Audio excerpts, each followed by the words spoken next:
All right, let's talk about a massive challenge that pretty much every organization is facing right now. How do you take a huge list of exciting AI ideas and actually turn them into real, scalable, and most importantly, safe solutions? We're going to walk through a really practical framework that takes you all the way from that initial spark of an idea to a fully managed service that's out there in the wild. And this quote it nails it, right? It's not about who has the most ideas or the fanciest tech. It's all about having the right process. You're always trying to balance that excitement of innovation with the very real need to manage risk. And if you get that balance wrong, you're not scaling great solutions. You're just scaling a bunch of problems. So this is the point everyone gets to. You've done the brainstorming, the team is fired up, and you've got this long list of potential AI projects. But then comes the big question. Now what? Do you just chase the shiniest new thing, or is there a more disciplined way to move forward? Well, there is, and that's exactly what we're going to unpack. So let's just dive right into this AI scaling challenge. The answer isn't some simple checklist that you can just tick off as you go. No, it's a much bigger shift in how you operate. It's about installing a whole new system for how you manage innovation from beginning to end. And here it is. This is the enterprise AI use case approach. Now, I really want you to get the checklist idea out of your head. This is not a to-do list. A much better way to think about it is as an operating system, a complete end-to-end framework that helps you find, assess, govern, and scale your AI projects safely and effectively. So let's boot up this operating system and take a look under the hood.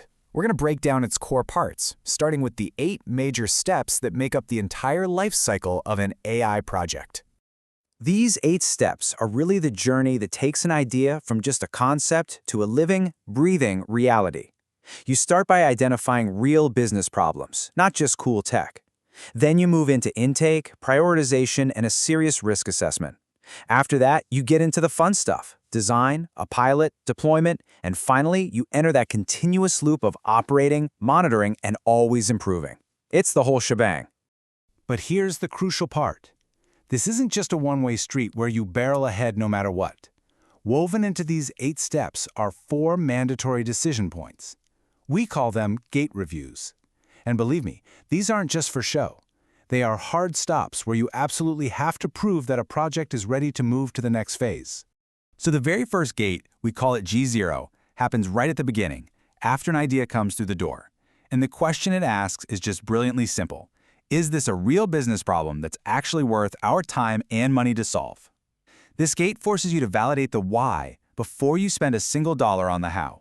And to get through gate G0, you need cold, hard evidence. You get the green light if the business problem is crystal clear and you've named an owner. You stop dead in your tracks if the problem is vague or if no one is willing to put their name on it. The logic is simple. If you can't even produce a completed intake card with a named owner, the idea just isn't ready for prime time. Period. Okay, so let's say an idea makes it through G0. Next up is gate G1. This happens after you've prioritized the idea and done a risk assessment. And here the question changes. Now we're asking, do we understand this project and its risks well enough to actually approve moving into the design phase?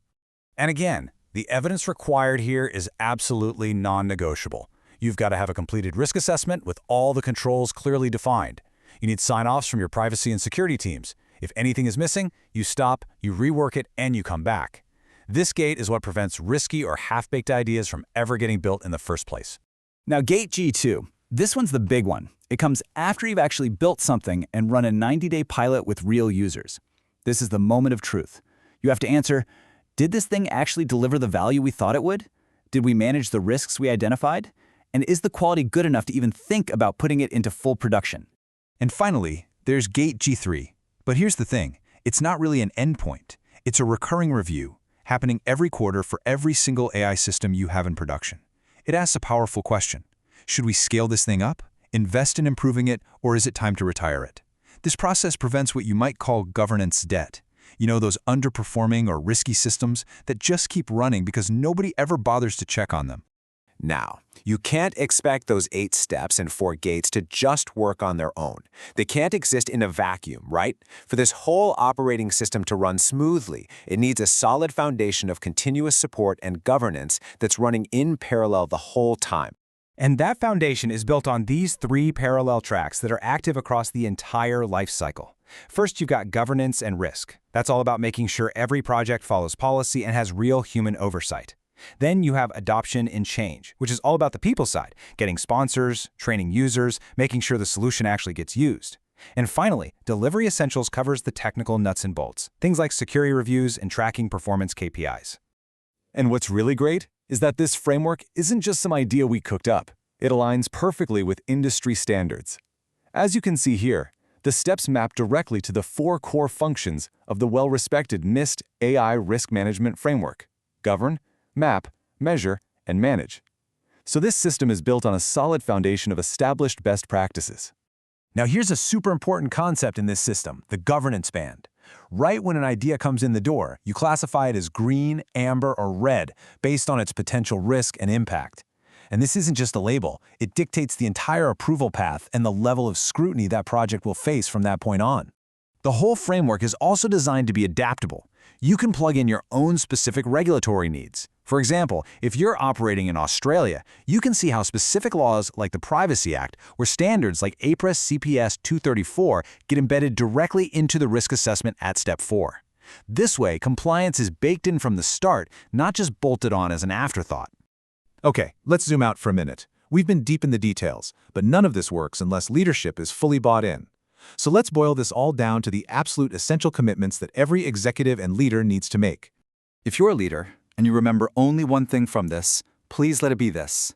Every single AI project must have one owner. I'm not talking about a committee or a team or a department.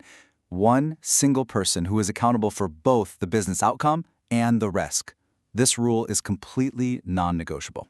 And here are the key principles leaders need to hammer home. Always start with the business problem. Always classify the risk before you start building.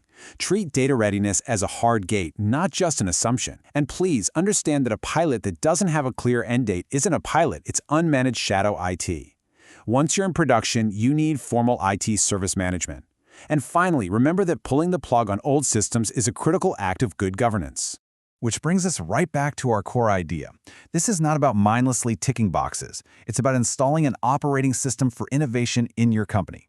A dynamic, repeatable process that lets you scale AI with confidence and, most importantly, with responsibility.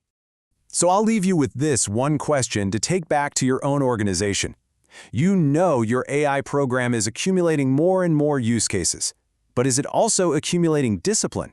Because in the end, that's what's going to make all the difference.